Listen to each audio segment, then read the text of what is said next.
راگ بن جانا پسند ہوگا کہ دونوں طرف میں سے کس میں جانا ہے، کہ میں اس کو جو ہے کیسے بتا دوں کہ جنت میں جانا ہے دوزخ میں جانا ہے، میں کیسے فیصلہ کروں؟ کہ راگ بن جانا مجھے پسند ہے۔ اخلاق حمیدہ، ان کی اخلاق حضور صلی اللہ علیہ وسلم کی جیسے اخلاق تھے۔ حضور صلی اللہ علیہ وسلم کی صحبت و تربیت نے حضرت عثمان غنی رضی اللہ تعالیٰ عنہ کی سیرت کی تشکیل اور کردار کی تعمیر اس حد تک کی کہ آپ صلی اللہ علیہ وسلم کی رنگ بے رنگے گئے۔ حضرت عثمان ابن عفان رضی اللہ تعالیٰ عنہ، آپ کی خصلات انبیاء علیہ السلام کی طرز پر تھے۔ ابن عساکر حضرت ابو ہریرہ رضی اللہ تعالیٰ عنہ سے روایت کرتے ہیں کہ رسول اللہ صلی اللہ علیہ وسلم نے فرمایا کہ عثمان سب صحابہ سے خلق میں مجھ سے زیادہ مشابہ ہے، سب صحابہ سے مجھ سے زیادہ مشابہ ہے خلق میں، یعنی اخلاق کے اندر۔ حضرت عثمان غنی رضی اللہ تعالیٰ عنہ کی مزاج کے متعلق فرمایا کہ بے حد منکسر المزاج، یعنی متواضع تھے، انکساری، عاجزی انکساری کرنے والے، منکسر المزاج، انکساری کرنے والے مزاج تھے، بہت ہی تواضع کیا کرتے تھے اور اپنے جاہ و جلال کا خیال نہ رکھتے تھے۔ اتنی بڑی مالدار ہونے کے باوجود بھی، اتنی بڑی تاجر ہونے کے باوجود بھی، جن کی لقب غنی کے نام سے دیا گیا، جن کو لقب غنی کے نام سے دیا گیا، اتنی بڑی مالدار اور اتنی بڑی تاجر، اتنی شہرت کمانے کے باوجود بھی عاجزی انکساری پر چلتے تھے۔ عثمان غنی رضی اللہ تعالیٰ اپنے جاہ و جلال کا کبھی بھی خیال نہیں رکھتے تھے۔ حضرت مالک رحمۃ اللہ علیہ کا دادا بیان کرتے ہیں کہ میں نے کئی بار دیکھا کہ حضرت عمر رضی اللہ تعالیٰ عنہ اور حضرت عثمان غنی رضی اللہ تعالیٰ عنہ جب مکہ سے مدینہ واپس آتے تو مدینہ سے ذرا پہلے مسجد ذوالحلیفہ میں قیام فرماتے، اور جب مدینہ منورہ میں داخل ہونے کے لیے سوار ہوتے تو سواری پر پیچھے کسی کو ضرور بیٹھاتے، اور کوئی نہ ملتا تو کسی لڑکے کو ہی بٹھا لیتے اور اسی حال میں مدینے میں داخل ہوتے۔ تو راوی کہتے ہیں کہ کیا تواضع کی خیال سے بٹھایا گیا کرتے تھے؟ تو انہوں نے کہا کہ ہاں، تواضع کی خیال سے بیٹھاتے تھے اور یہ بھی چاہتے تھے کہ پیدل آدمی کو سواری مل جائے اور اس کا بھی فائدہ ہو جائے، اور یہ بھی چاہتے تھے کہ وہ اور بادشاہوں جیسے نہ ہوں، کہ وہ تو کسی عام آدمی کو اپنے پیچھے بیٹھاتے نہیں۔ کوئی بڑے بادشاہ ہو وہ کسی عام آدمی کو پیچھے بیٹھاتے، لیکن امیر المؤمنین ہونے کے باوجود بھی میرے دوستو حضرت عمر فاروق رضی اللہ تعالیٰ عنہ بھی، حضرت عثمان ابن عفان عثمان غنی رضی اللہ تعالیٰ عنہ اتنا بڑے مالدار ہونے کے باوجود، آج کل ہمارے بڑے مالداروں کی حال دیکھیں میرے دوستوں، لیکن حضرت عثمان غنی رضی اللہ تعالیٰ عنہ اپنے پیچھے کسی کو بیٹھا لیا کرتے تھے کہ سواری کا فائدہ بھی ہو، پھر ان کے اندر بڑاپن بھی نہ آئے، جسے بادشاہ والے شان نہ آئے ان کے اندر، کہ وہ ایک آدمی کی طرح کسی آدمی کو پیچھے بیٹھا لیتے تھے، کوئی بادشاہ کسی آدمی کو پیچھے بیٹھاتے، لیکن نہیں، حضرت عثمان غنی اتنے مالدار ہونے کے باوجود بھی دوسرے کو موقع بھی دیتے تھے، اپنے ساتھ بیٹھا لیتے تھے۔ مطلب ان کی ایک عام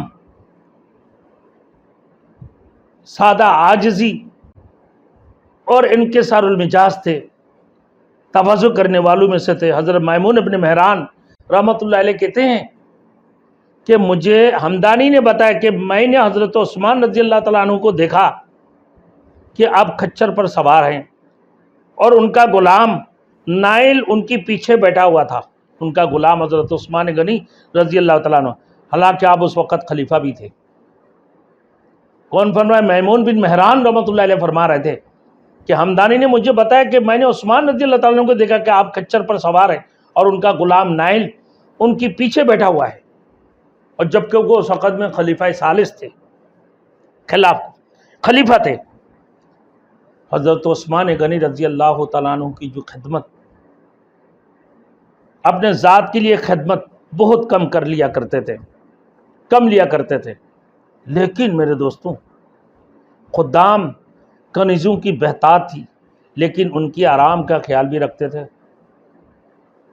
حضرت عبداللہ رومی رحمۃ اللہ علیہ کہتے ہیں کہ حضرت عثمان غنی رضی اللہ تعالیٰ عنہ کو اپنے وضو کا انتظام خود کیا کرتے تھے. کسی نے ان سے کہا اگر آپ اپنے کسی خادم سے کہہ دیں تو وہ آپ کو وضو کی پانی کے انتظام کر دیا کریں. حضرت عثمان غنی رضی اللہ تعالیٰ عنہ نے فرمایا کہ رات ان کی اپنی ہے جس میں وہ آرام کرتے ہیں. ایسا ہی حضرت زبیر ابن عبداللہ رحمۃ اللہ علیہ کہتے ہیں کہ میرے دادی حضرت عثمان رضی اللہ تعالیٰ عنہ کے حضرت عثمان رضی اللہ تعالیٰ عنہ کہ میرے دادی حضرت عثمان رضی اللہ تعالیٰ عنہ کے خادمہ تھی.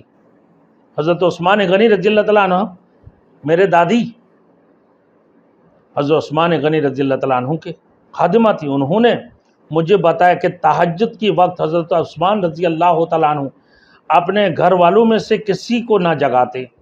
ہاں اگر کوئی از کھوٹ اٹھا ہوا ہوتا نا تو اس سے بلا لیتے اور وہ اپنا آپ کو وضو کے لیے پانی لا دیتا. یہ حضرت عثمان غنی کی عادت مبارکہ تھے میرے دوستوں کہ پہرا کا ان کی خدمت کی سلسلہ تھا. حضرت عثمان غنی رضی اللہ تعالیٰ عنہ کی پہرا کا کبھی اہتمام نہیں کیا کرتے تھے. حضرت عثمان رضی اللہ تعالیٰ عنہ پہرے کا کوئی خاص اہتمام نہیں فرمایا کرتے. حضرت حسن رضی اللہ رحمۃ اللہ علیہ اپنا مشاہدہ بیان کر کہ میں نے دیکھا کہ عثمان رضی اللہ تعالیٰ مسجد میں ایک چادر میں سوئے ہوئے تھے اور ان کے پاس کوئی بھی نہیں تھا. حالانکہ وہ سقط اب امیر المومنین تھے, ان کی چوکیداری کے لیے کوئی بھی نہیں تھے. تو پہرے کا کوئی خاص اہتمام نہیں کرتے تھے. تقوی اور طہارت ان کے دیکھیں حضرت عثمان غنی کی کہ آپ کا جو ہر ذاتی تھا, جوہر ذاتی تھا. حضرت عثمان غنی رضی اللہ تعالیٰ عنہ کی تقوی و طہارت آپ کا جوہر ذاتی تھا. فواحش و منکرات کا کیا ذکر, مکروہات تک سے آپ کو تبھی نفرت تھی. جو چھوٹا سا مکروہات تھی نا, پسندیدہ چیز نا, اس سے بھی آپ کی تبھی نفرت تھی. ارشاد نبی صلی اللہ علیہ وسلم کا ادب و احترام اور رسول مقبول صلی اللہ علیہ وسلم کے ذات و اقدس کے ساتھ پروانہ دار عشق و محبت کا لازمی نتیجہ تھا کہ اگر حضور صلی اللہ علیہ وسلم کبھی کوئی بات اشارتاً کنایتاً بھی فرمائی تو حضرت عثمان غنی رضی اللہ تعالیٰ عنہ نے اس کو امر محکم کی طرح گھیرا میں باندھ لیا کرتے تھے اور اس کی بجاواری کو اپنا وظیفہ زندگی سمجھا ہے. اب میرے دوستوں دیکھیں غلاموں کی آزادی. حضرت عثمان غنی رضی اللہ تعالیٰ عنہ غلام آزاد کرنا اسلام میں ایک بڑی عبادت اور عظیم کار ثواب ہے. حضرت عثمان رضی اللہ تعالیٰ عنہ اس کا بھی بڑا اہتمام کیا کرتے تھے. تو ہر جمعہ کو ایک غلام آزاد کرتے تھے.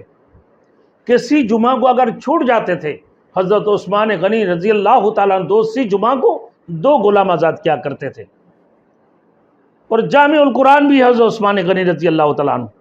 اگر اسلام میں ہر فعل جو حکام خداوندی کی مطاعت ہو اور جس کا مقصد حصول رضا الہی ہو دینی اور مذہبی فعل ہے.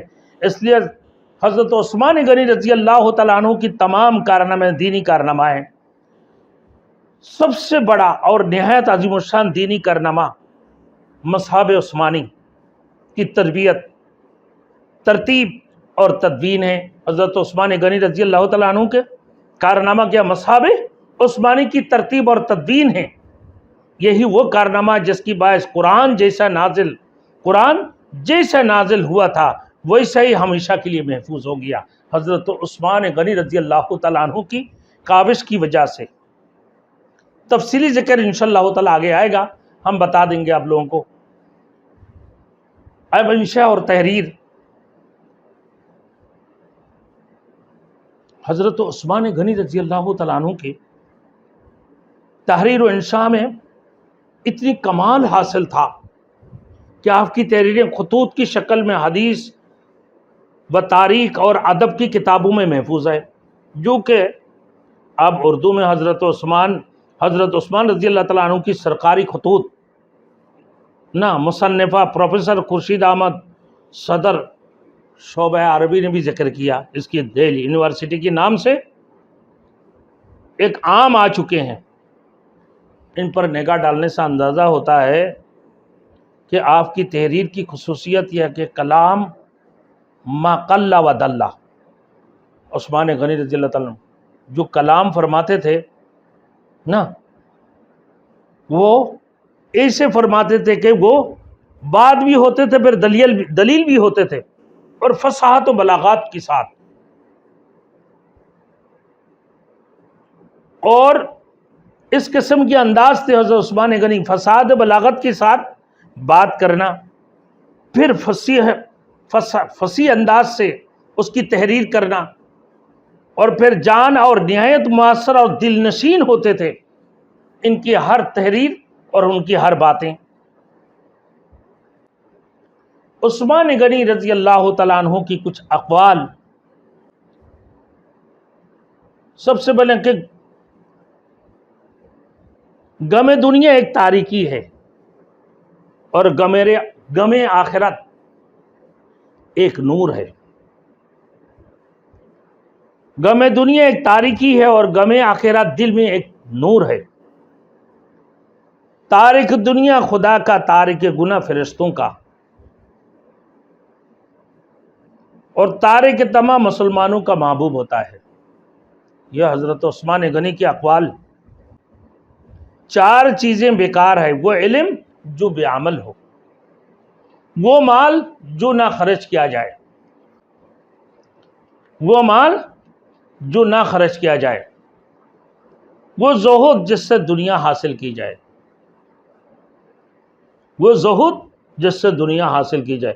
آج کل تو ہم نے ایک بھائی سے سنا کہ وہ فلاں صاحب، فلاں مؤذن صاحب ہے، اور مسجد میں بالکل چادر اڑ کے بڑے ذکر کرتے ہیں اور چادر اڑ کے بڑے عمل کرتے ہیں، اور یہ زہد کس لیے؟ کیونکہ زہد نہیں ہے جس سے دنیا حاصل کی جائے۔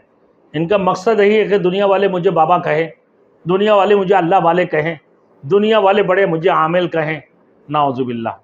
یہ بھی ایک زہد کا حصول کیا ہے؟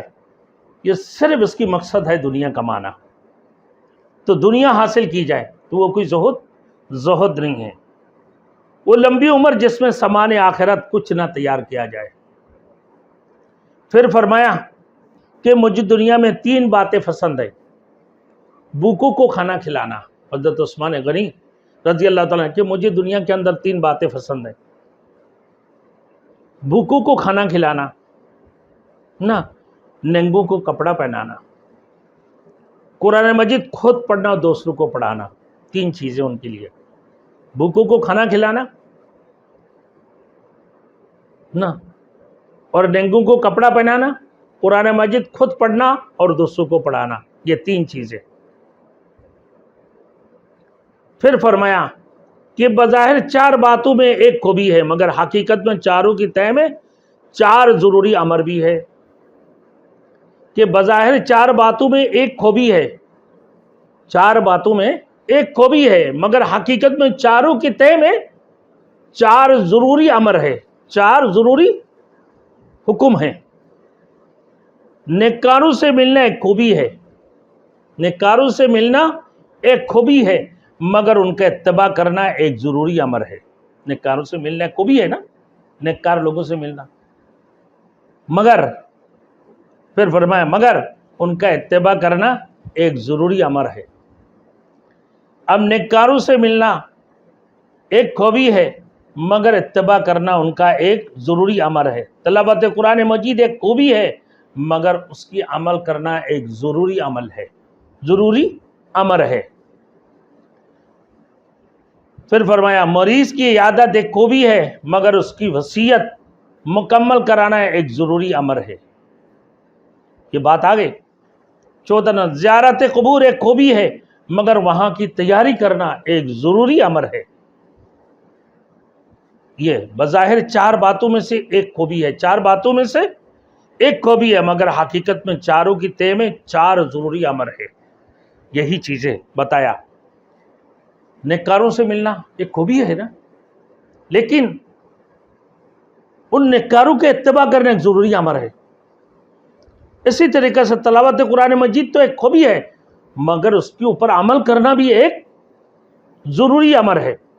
مریض کی عیادت کرنا، مگر اس نے جو وصیت کرنا ہے اس کے اوپر عمل کرنا بھی ایک ضروری امر ہے.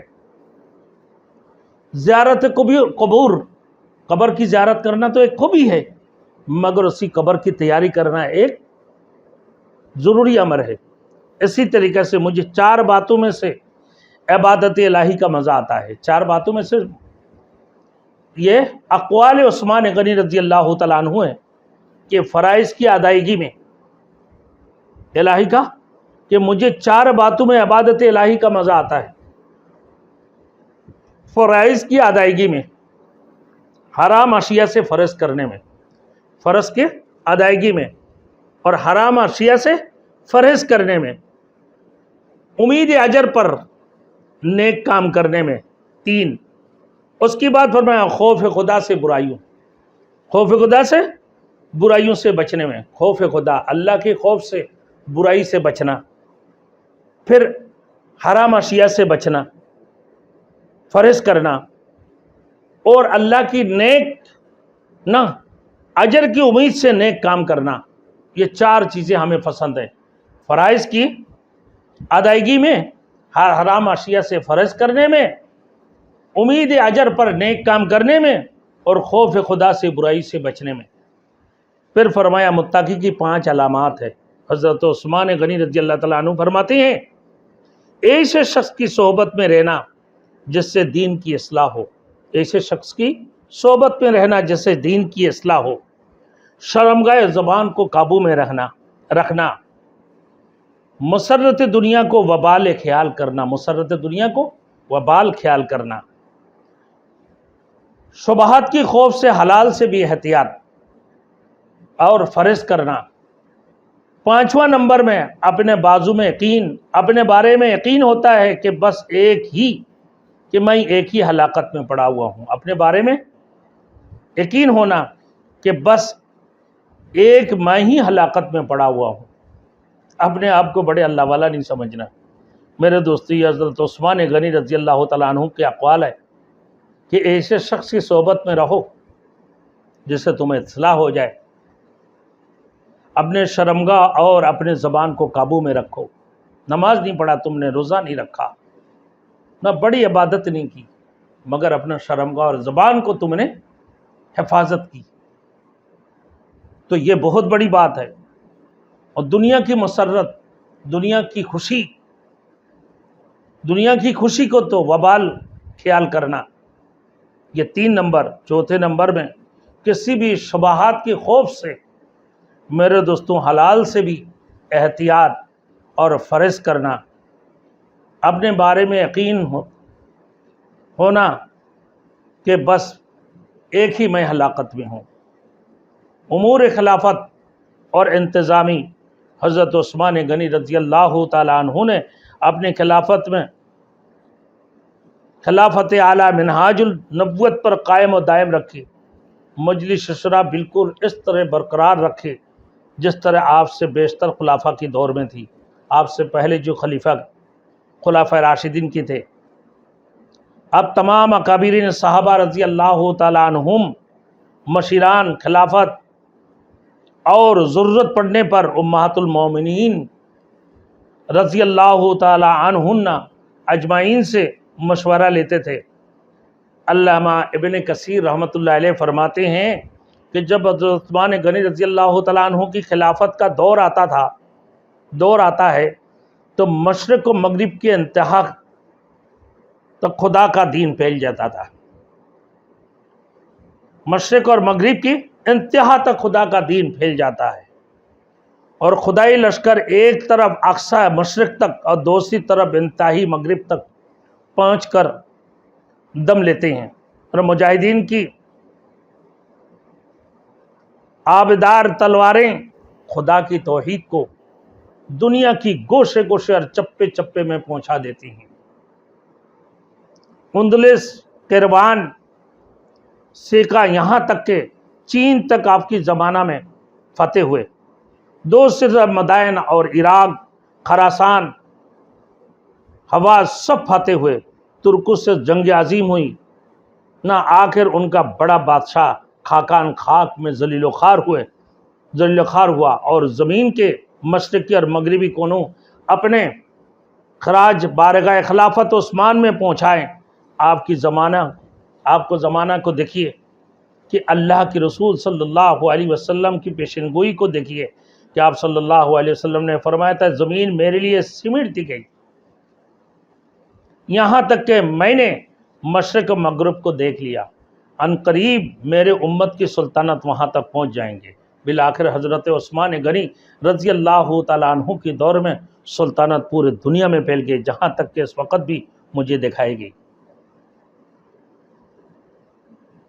اولیات عثمان غنی رضی اللہ تعالیٰ عنہ کی، سیدنا عثمان غنی رضی اللہ تعالیٰ عنہ نے بہت سی کاموں کا اجرا فرمایا، جن میں سے چند کہ بیت المال سے معذرین کے وظائف مقرر فرمایا، تکبیری آواز نیچے رکھنے کا حکم دیا، تمام مسلمانوں کو ایک قرات پر متفق کیا، جمعہ کی نماز کے لیے ایک اور اذان کا اضافہ کیا، زمینوں پر مالکانہ حقوق کی پروانوں کا اجر فرمایا، بیت المال کی اونٹوں اور گھوڑوں کی چرنے کے لیے چراگاہوں کا بندوبست کیا، اسی طریقے سے دارالقضاء کے لیے علیحدہ عمارات تعمیر فرمائیں، یعنی کورٹ ہمارے یہاں جیسے سپریم کورٹ وغیرہ ہے اس قسم کی، اور جج مقرر کیے، بیت المال، مہمان خانوں وغیرہ کے لیے الگ الگ عمارات تعمیر کی۔ حضرت عثمان غنی رضی اللہ تعالیٰ عنہ کے دور میں جدہ کی بندرگاہیں اپنی نگرانی میں تعمیر کرائی، جگہ جگہ ضرورت کی تحت سڑکیں اور پل تعمیرات کروائے، اسلام میں اول وقت عام مسلمانوں کے لیے روما کا کنواں خریدا، اور پھر اسلام میں اول مہاجرین ما اہل و یال فی سبیل اللہ کے ملک شام میں سمندری جہازوں کے بنانے کا کارخانہ قائم کیا۔ سب سے پہلے محتسب کا تقرر آپ نے فرمایا، مدینہ کو سیلاب سے بچانے کے لیے ایک بند تعمیر کیا، جگہ جگہ پانی کی نہریں کھدائیں، بحری افواج قائم کیے، اور بحری فتوحات بھی آپ کی عہدے میں ہوئے۔ یہ حضرت عثمان غنی رضی اللہ تعالیٰ عنہ کی اولیات میں سے ہیں۔ کتابت ہی حضرت عثمان غنی رضی اللہ تعالیٰ عنہ لکھنا پڑھنا جانتے تھے۔ اسلام لانے کے بعد آپ کو کتابت وحی کا شرف بھی حاصل ہوا۔ حضرت عائشہ صدیقہ رضی اللہ تعالیٰ عنہ روایت کرتی ہیں کہ میں نے خود حضرت عثمان غنی رضی اللہ تعالیٰ عنہ اس گھر میں دیکھا کہ رات کے وقت گرمی کے موسم میں حضور صلی اللہ علیہ وسلم پر وحی نازل ہو رہی ہے، جس کی وجہ سے حضور صلی اللہ علیہ وسلم حسب معمول گرانی محسوس کر رہے ہیں۔ حضرت عثمان غنی رضی اللہ تعالیٰ عنہ آپ کے حکم سے وحی لکھ رہے تھے۔ حضرت عثمان غنی رضی اللہ تعالیٰ عنہ آپ کے حکم سے وحی لکھ رہے تھے۔ میرے دوستو، کیا عثمان غنی کی شان تھے! اللہ کے رسول نے انہیں اپنے قریب بیٹھا کر وحی کے حکم فرمائے کرتے تھے، اور حضرت عثمان غنی رضی اللہ تعالیٰ عنہ وحی لکھ رہے ہوتے تھے۔ اپنا یہ مشاہدہ بیان کرنے کے بعد ام المومنین حضرت رضی اللہ تعالیٰ عنہ نے فرمایا، ظاہر ہے رسول اللہ صلی اللہ علیہ وسلم سے اس درجہ قرب اور اختصاص کا شرف اللہ تعالیٰ نے اس شخص کو عطا فرما سکتا ہے جو اعلیٰ اخلاق و صفات کا انسان ہو۔ آج ان کے بارے میں قسم بقسم کی گفتگو کی جاتی ہے میرے دوستوں، ان کو لعن طعن کی جاتی ہے۔ حضرت عثمان غنی رضی اللہ تعالیٰ عنہ کو ازواج اولاد حضرت عثمان رضی اللہ تعالیٰ عنہ پہلا نکاح رسول مقبول صلی اللہ علیہ وسلم کی صاحبزادی رقیہ رضی اللہ تعالیٰ عنہ سے ہوا تھا۔ ان سے ایک لڑکا پیدا ہوا جس کا نام عبداللہ تھا، لیکن ایک مہلک مرض میں وہ مبتلا ہو کر اس میں انتقال کر گئے۔ اسی کی نسبت سے حضرت عثمان رضی اللہ تعالیٰ عنہ کی کنیت ابو عبداللہ تھے، ان کا کنیت ابو عبداللہ تھا۔ حضرت رقیہ رضی اللہ تعالیٰ عنہ کے انتقال کے بعد حضور صلی اللہ علیہ وسلم کی دوسری بیٹی صاحبزادی ام کلثوم سے نکاح ہوا۔ 3 ہجری میں غزوہ بدر جس روز ختم ہوا اسی دن ان کا بھی انتقال ہو گیا۔ اس کے بعد حضرت عثمان رضی اللہ تعالیٰ عنہ نے جن خواتین سے نکاح کیا ان کے نام بھی ہے۔ تقریباً حضرت عثمان غنی رضی اللہ تعالیٰ عنہ 7 خواتین سے شادی کیا، جو بیک وقت 4 شادی، جو ان کے انتقال ہونے کے بعد پھر 83 سے کرتے تھے، پھر 83 کے انتقال یا 34 کے انتقال کے بعد 5واں شادی کیا کرتے تھے۔ عثمان غنی شہادت کے وقت بھی موجود تھی۔ وجہ رہے کہ نائلہ بنت القرافصہ الکلبی، ان سے حسب ذیل اولاد ہوئی مریم الصغریٰ، ام خالد، اربا، ام ابان الصغریٰ اور امبا۔ حضرت عثمان رضی اللہ تعالیٰ عنہ کی شہادت کے وقت یہی موجود تھی نا، نائلہ بنت القرافصہ، یہ نائلہ بنت القرافصہ القلبی یہ اس وقت میں زندہ تھی۔ تمام زوجات ایک بعد دیگر نکاح میں آئیں، ایک وقت میں 4 ہی کی اجازت تھی، لیکن یہ 7 ان کی بیٹی، اس سے پہلے ان کی دونوں بیٹی سے اللہ کے رسول نے فرمایا کہ میری اگر 40 بھی بیٹی ہوتے تو میں ایک بعد دیگر میں عثمان سے شادی کرتے۔ اسی وجہ سے حضرت عثمان غنی رضی اللہ تعالیٰ عنہ کو جن نورائن بھی کہتے ہیں۔ ان کی 2 بیٹی، ایک رقیہ، دوسرا ام کلثوم کے ساتھ اللہ کے رسول نے شادی کیا۔ رقیہ رضی اللہ تعالیٰ عنہ کی انتقال کے بعد ام کلثوم رضی اللہ تعالیٰ عنہ سے شادی ہوا۔ اللہ کے رسول نے فرمایا کہ اگر میرے بیٹی 40 بیٹی بھی ہوتے تو میں عثمان غنی رضی اللہ تعالیٰ عنہ سے شادی کر دیتے۔ میرے دوستوں، اب حالت سفر میں بعثت رسول کا سننا، عثمان ابن عفان رضی اللہ تعالیٰ فرماتے ہیں کہ حضور صلی اللہ علیہ وسلم کے بعثت سے پہلے ہم ایک تجارتی قافلہ میں ملک شام کے حدود میں داخل ہو گئے، تو وہاں ایک نجومی عورت ہمارے سامنے آئی۔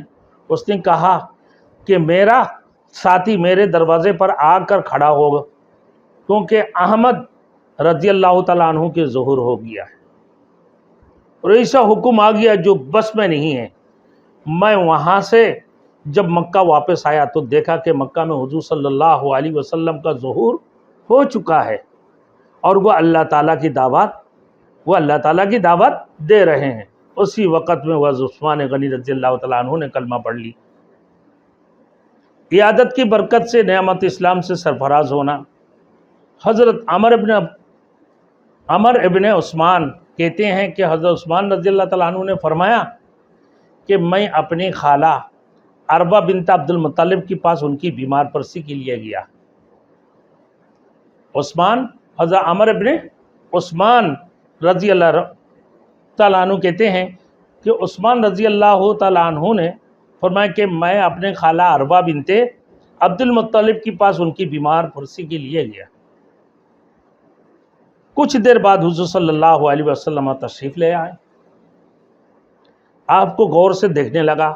آپ کی نبوت کا تھوڑا بہت تذکرہ ان دنوں ہو چکا تھا۔ آپ نے میری طرف متوجہ ہو کر فرمایا، اے عثمان، تمہیں کیا ہوا؟ مجھے غور سے دیکھ رہے ہو؟ میں نے کہا کہ میں اس بات پر حیران ہوں کہ آپ کا ہمارے میں بڑا مرتبہ ہے، پھر آپ کے بارے میں ایسے باتیں کہی جا رہی ہیں۔ اس پر آپ نے فرمایا، لا الہ الا اللہ، اللہ گواہ ہے کہ میں یہ سن کر کب کیا۔ پھر آپ نے یہ آیات تلاوت فرمائی، وَفِي السَّمَاءِ رِزْقُكُمْ وَمَا تُوعَدُونَ فَوَرَبِّ السَّمَاوَاتِ وَالْأَرْضِ إِنَّهُ لَحَقٌّ مِثْلُ مَا أَنَّكُمْ تَنطِقُونَ۔ یہ جب پڑھا تو حضرت عثمان غنی رضی اللہ تعالیٰ عنہ آسمان میں کہ روزی تمہارے آسمان میں ہے روزی تمہارے، اور جو تم سے وعدہ کیا گیا سو قسم ہے اور رب کی آسمان اور زمین کے رب کی قسم ہے کہ یہ بات تحقیق ہے جس کو تم بولتے ہو۔ پھر حضور صلی اللہ علیہ وسلم کھڑے ہوئے اور باہر تشریف لے گئے۔ میں بھی آپ کے پیچھے چل دیا اور آپ کی خدمت میں حاضر ہو کر مسلمان ہوا۔ حضرت عثمان غنی رضی اللہ تعالیٰ عنہ فرمائے، عیادت کی نیت سے پہنچا، سفر کی حالت میں جب وہاں پہ پہنچا تو عیادت کے لیے عیادت کی برکت سے اللہ نے اسلام سے سرفراز ہونا، اسلام سے سرفراز فرمایا کہ اللہ کے رسول کو دیکھ کر دیکھتے رہے، اللہ کے رسول تم مجھے غور سے کیوں دیکھ رہے ہو، کیا بات ہے کہ آپ ہمارے اوپر آپ کی رتبہ ہے، مرتبہ ہے، جو دنیا کے اندر بات ہی چل رہی ہے اس وقت جو چل رہا ہے۔ تو کہنے لگا اللہ کے رسول لا الہ الا اللہ۔ تو یہ جب کہا پھر اللہ رب العزت حضرت رسول مقبول صلی اللہ علیہ وسلم کے اوپر جو آیات نازل فرمایا وَفِي السَّمَاءِ رِزْقُكُمْ وَمَا تُوعَدُونَ فَوَرَبِّ السَّمَاوَاتِ وَالْأَرْضِ إِنَّهُ لَحَقٌّ مِثْلُ مَا أَنَّكُمْ تَنطِقُونَ نا سورۃ الزاریات میں 22 اور 23واں آیات کہ تمہارے رزق آسمان پر ہے جو اللہ نے تم سے وعدہ کیا، سو قسم آسمان و زمین کے رب کے کہ یہ بات تحقیق ہے جیسے تم بولتے ہو۔ پھر حضور صلی اللہ علیہ وسلم کھڑے ہو کر باہر نکل گئے۔ حضرت عثمان غنی رضی اللہ تعالیٰ عنہ فرماتے کہ میں بھی ان کے ساتھ ساتھ پہنچا اور پھر ان کے پیچھے چل دیا، آپ کی خدمت میں حاضر ہو کر پھر میں مسلمان ہو گئے، کلمہ پڑھ لی۔ میرے دوستوں، اظہار اسلام پر تکلیف حضرت عثمان غنی رضی اللہ تعالیٰ عنہ کی جو تکالیف تھے،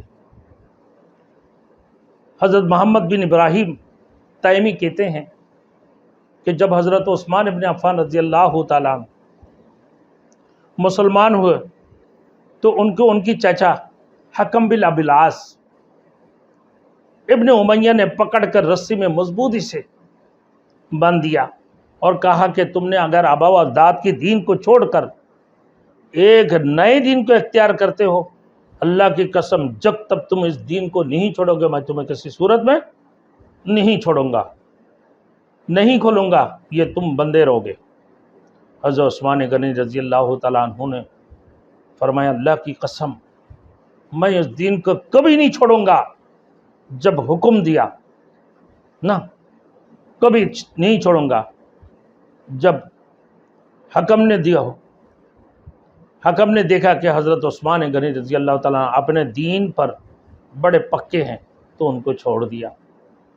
ان کی تکالیف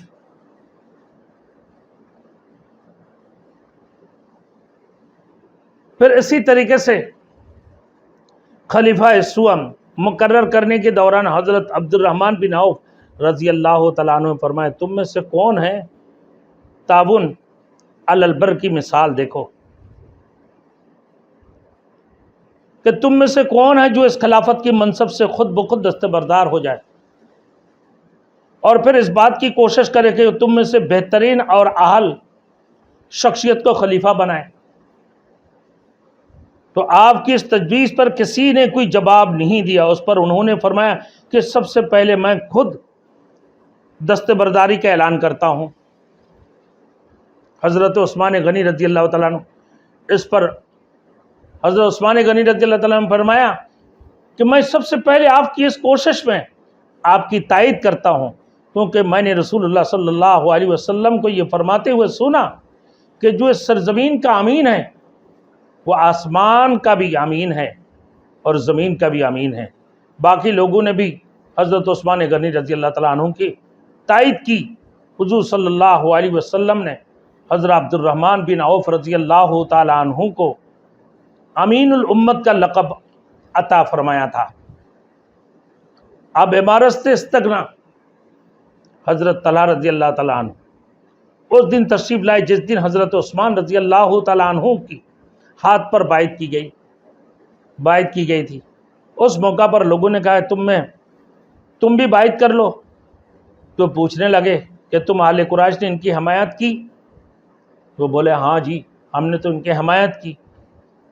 تو حضرت عثمان رضی اللہ تعالیٰ عنہ کی خدمت میں حاضر ہوئے۔ حضرت عثمان رضی اللہ تعالیٰ عنہ نے ان سے فرمایا تمہیں اس معاملہ کا اختیار ہے کہ اگر تم انکار کرو گے تو میں اس معاملہ کو لوٹا دوں گا، اس معاملہ کو لوٹا دوں گا۔ تو وہ بولے کیا آپ لوٹا دیں گے؟ بولے جی ہاں۔ حضرت عثمان غنی رضی اللہ تعالیٰ عنہ کہنے لگا ہم لوٹا دیں گے، ہمیں خلافت کی ضرورت نہیں ہے، اللہ نے ہمیں خلیفہ ثالث بنایا تو ہم لوٹانے کے لیے بھی تیار ہے۔ کیا تمام لوگوں نے آپ کی ہاتھ پر بیعت کر لی؟ حضرت طلحہ رضی اللہ تعالیٰ عنہ کہنے لگا کہ تمام لوگوں نے آپ پر بیعت کر لی؟ تو کہا آپ نے فرمایا ہاں۔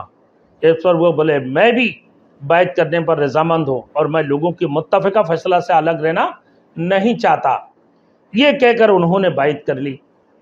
حضرت عثمان غنی رضی اللہ تعالیٰ عنہ نے ان سے بیعت لے لی۔ اب ان کی بیعت کی بات آپ میرے دوستوں سنیں۔ حضرت عثمان غنی رضی اللہ تعالیٰ عنہ کی غنی کی لقب جو ملا ہے کہ تجارت کی بنیاد پر بہت بڑے تاجر تھے۔ اللہ رب العزت نے ان کی بڑے مشہور تاجر بنا دی۔ وہ تجارت کے اندر بڑے شہرت پائی، جس کی وجہ سے ان کو عثمان غنی فرماتے ہیں ذی النورین، رسول مقبول صلی اللہ علیہ وسلم کے 2 بیٹیوں سے شادی۔ اللہ کے رسول نے فرمایا کہ اگر میری 40 بیٹی بھی ہوتے تو میں حضرت عثمان سے شادی کر دیتے۔ کتنی بڑی بات ہے میرے دوستوں۔ حضرت عثمان غنی رضی اللہ تعالیٰ عنہ کی خلافت کی دور 12 سال تھی، اور 35 ہجری 18 ذی الحج بروز جمعہ کو ان کو شہید کر دیا گیا۔ 82 سال کی عمر تھے حضرت عثمان غنی رضی اللہ تعالیٰ عنہ کی۔ یہ حضرت عثمان غنی رضی اللہ تعالیٰ عنہ کی جو اصل شہادت تھی۔ پھر باقی میں نے آپ لوگوں کو سیرت بھی بیان کیا۔ حضرت عثمان غنی رضی اللہ تعالیٰ عنہ قرآن مجید تلاوت فرما رہے تھے، جب ان کے اوپر حملہ کیا۔ میرے دوستوں، حملہ کرنے والے جو تھے، جس وقت حضرت عثمان غنی رضی اللہ تعالیٰ عنہ قرآن مجید تلاوت فرما رہے تھے، ان کی برابر کی گھر میں عمر بن حزام کا مکان تھا، وہ کھڑکی ان کی گھر کی طرف بھی کھلا کرتے تھے۔ محمد بن ابی بکر اور ان کی چند ساتھی چھلانگ لگا کر ان کے گھر میں داخل ہوئے۔ اس وقت حضرت عثمان غنی رضی اللہ تعالیٰ عنہ کی اہلیہ، عثمان غنی رضی اللہ تعالیٰ عنہ کی اہلیہ نائلہ بنت القرافزہ باحیات تھی، آپ کے پاس بیٹھی ہوئی تھی۔ اتنا دیر میں حضرت عثمان غنی رضی اللہ تعالیٰ عنہ کے داڑھی مبارک کو پکڑ لی محمد بن ابی بکر نے۔ وہ کہنے لگا میرے داڑھی چھوڑ دے، اگر تیرے باپ آج زندہ ہوتا تو اس کو ناپسند فرما کہ میں تیرے ساتھ اور بھی کچھ زیادہ کرنے والا ہوں۔ بد کلامی کرنے لگا، بد کلامی پر اتر آیا۔ بالآخر کلام پاک کھلے ہوئے تھے، تشریف تلاوت فرما رہے تھے، فَسَيَكْفِيكَهُمُ اللَّهُ وَهُوَ السَّمِيعُ الْعَلِيمُ، تک کہ جب حضرت عثمان غنی رضی اللہ تعالیٰ عنہ پہنچے تو یہاں تک آنے کے بعد میرے دوستوں کہ حضرت ان کی پیشانی سے جب خنجر مارا، اس خنجر سے خون کی پوارے نکلنا شروع ہوئے، اور وہ خون بہاتے ان کے داڑھی مبارک تک آیا، اور داڑھی سے خون ٹپکتے ہوئے قرآن مجید پر بھی گرا۔ اور جب حضرت عثمان غنی رضی اللہ تعالیٰ عنہ فَسَيَكْفِيكَهُمُ اللَّهُ وَهُوَ السَّمِيعُ الْعَلِيمُ تلاوت کرنے لگے۔ میرے دوستوں، کیا آپ کی طرف سے عنقریب ہی نمٹ لیں گے اللہ رب العزت؟ ان سے اللہ تعالیٰ نمٹ لیں گے، اور اللہ تعالیٰ سب کچھ جانتے ہیں اور سب کچھ سنتے ہیں، وہ سننے والے اور جاننے والے ہیں۔ اتنا دیر میں قرآن مجید کے اوپر جیسے خون کی ٹپکا گرے، اسی وقت قرآن مجید بند ہو گئی۔ حضرت عثمان غنی رضی اللہ تعالیٰ عنہ کے اوپر اسی وقت کنانہ بن بشر بن نتاب نے لوہے کی لاٹ اس زور سے ماری کہ عثمان ذی النورین رضی اللہ تعالیٰ عنہ تیراکی کی پہلو کی بل گر پڑے۔ آپ سودان بن حمران نے تلوار کا وار کیا، اور عمر بن حمق نے سینہ پر بیٹھ کر نیزہ سے مسلسل کئی بار حملے کیے، اور عثمان غنی رضی اللہ تعالیٰ عنہ جو حلم و حیا اور صدق و صفا کے میرے دوستوں اس دنیا سے رخصت ہو گئی۔